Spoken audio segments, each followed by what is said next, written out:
Hello guys, I'm posting this a little bit earlier than usual because today I wanted to do a bit of a guide or an introduction for Necro Dragon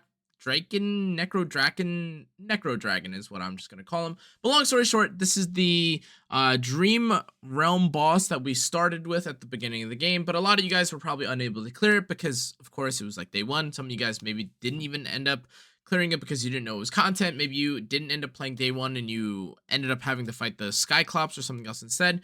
But let's talk about this boss because honestly, although some of the other bosses were a little bit more annoying, like they one-shot you or stuff, something that Necrodraken is kind of recommended, or one of the strategies I should say is one of the strategies that is recommended to be used against Necrodragon is that it highly recommends that you use characters that I guess either heal yourself or kind of displace themselves, in addition to using characters that aren't that reliant on ultimates. Now again, I will say in terms of value, having Smokey is insane, not just because again he does a lot of consistent healing, and most of the time a character like Rowan doesn't give enough value in terms of healing and also tempo for your team because your team is probably getting one shot by the boss. But in terms of actually needing to clear stuff, this is what the team I ended up landing on was, because again, he displaces your team, he does a lot of damage to your team, and ultimately, although he does decent, or I should say, although he does do a lot of damage, it isn't quite enough at times to one-shot some of your really core backline DPS characters. So in this case, my Cisia is actually usually very fine, just kind of in the back corner, like not really receiving any heals because she doesn't really receive enough health or enough damage to her health to warrant her needing to even be in the circle. It's actually better in most cases that she just doesn't get displaced or she doesn't get hit. So I actually like her having in the back right corner. But the other characters here, they all synergize very well, not just in terms of faction, but in terms of like what you're aiming to do. So again, you have Coco here, which if you don't have this character, I highly recommend that you try to pick her up. If not, you could just replace her with another healer or another tank, likely another tank, because ultimately what Coco does in this comp and most compositions where she's being used, and I honestly think she's one of the better characters for Dream Realm right now when we're not really, trying to do a whole lot of damage as opposed to we're just trying to survive. She gives damage reduction, and a lot of times, especially if you don't have imprints or a higher gear level on characters like your Smokey or your 5-star characters, because who has that many imprints? Most of the time you'll see a lot of value out of pairing Smokey alongside the faction bonus that you get by using Coco and another character, whether that's Odie or that's Kruger. That's completely up to you. But basically 4 out of the 5 characters here are fairly accessible in terms of how you would get them. Thorin, in my opinion, is no pun intended, kind of a thorn in your side. Okay, anyways, he's kind of annoying in terms of getting him because there's no real way to guarantee him, and that's kind of the same case with Smokey and the other characters. But if you don't have Smokey, it feels like you can already play a different composition, or it feels like you would pivot anyways. But Thorn is one of those characters that, although you do have Cisia, you really do want him as well to not only give you the faction bonus, but also because he's such an insane tank. Now, mind you, in terms of different compositions that you can run, if you want to just end up running some other frontline characters like a Lucius composition alongside your Vala or something to that extent, that's also fine. But just keep in mind that the revival power or the reflecting power of the Thorin will never ever compare, or will never ever kind of be beaten by the Lucius value, just at face value, at least in this case, just because again, while Thorin is getting revived, at worst you have Mr. Carlisle that's tanking, or at worst you have a little bit of damage that's put onto the Coco or maybe onto the Kruger.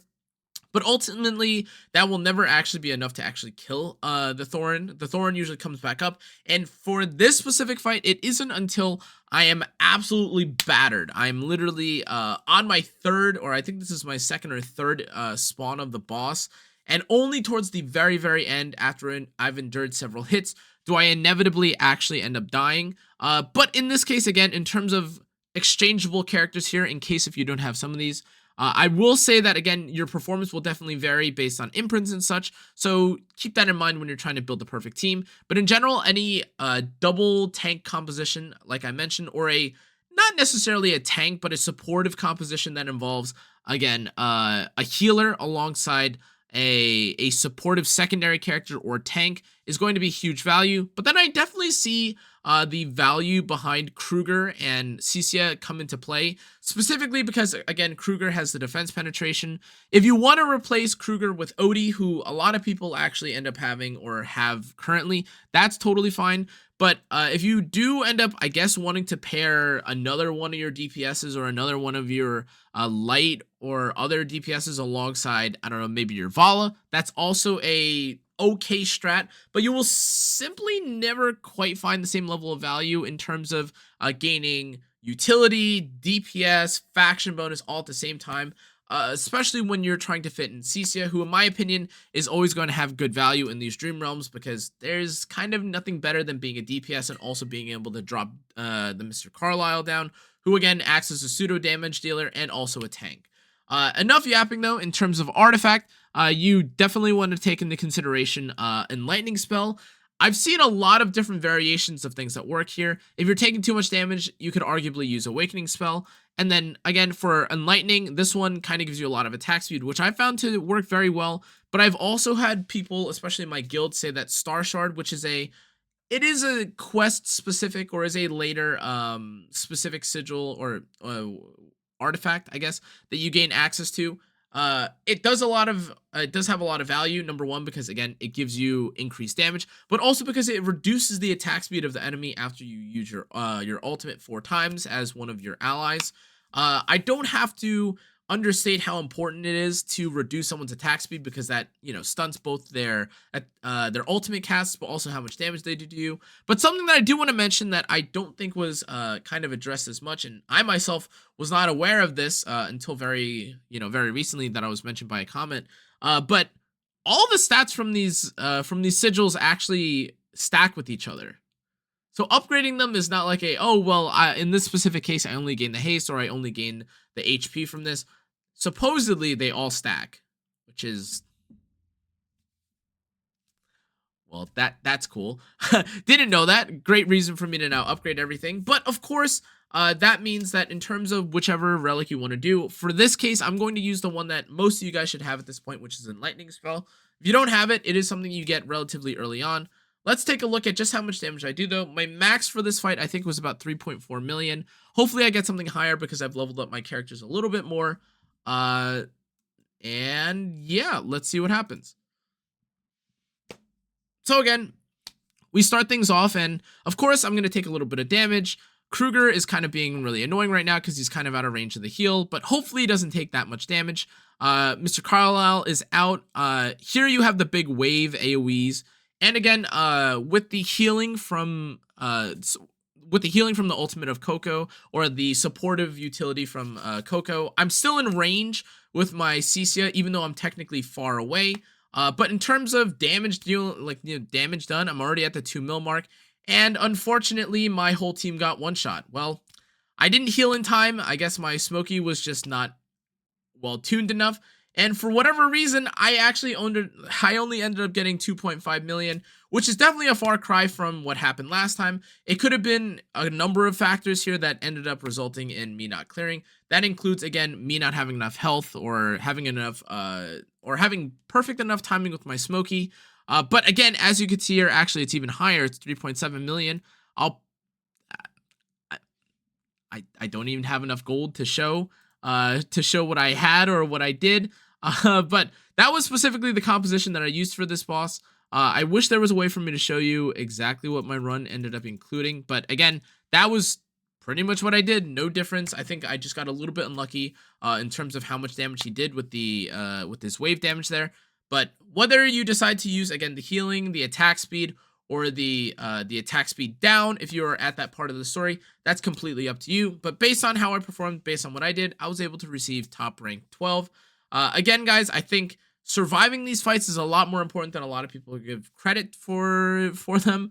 And unfortunately, although the ladder board right now looks very, very crazy, as you can see, my guildmate and I are kind of in like the top 15, top 20-ish. You cannot simply compare it to like some of these other whales that are just literally 2 million combat power while I'm at 1. In any case, though, guys, that was a pretty, I would say, pretty explanatory or pretty in-depth guide for what the character or for what the boss does. If you want to read off the skills, very simply, again, he just does AoE damage or applies like a bunch of damage periodically while increasing their own attack. They have, again, a big AoE in terms of damage to the area with most enemies. You have a high attack, or you have another high damage attack that stuns and also drains energy. And of course, you also have again, another energy reducing kind of skill that is kind of the reason, I'm sure, why they talked about displacing themselves or not being reliant on their ultimates in order to be effective. But in any case, guys, that's going to be it for this video. I hope you enjoyed. I hope you learned something. If you did, make sure to like, comment, turn on the notification bell, and subscribe. I apologize for whatever reason I can't say notification quickly. But thank you again for all the support. Hope you guys have been learning. Hope you enjoyed. I'm going to try and get this video out a little bit earlier so you guys have a bit more time to fight and use these strategies to beat the Necro Dragon. But thank you again for everyone that has been supporting me. I love you guys so much. I'll see you on the next one. Good night.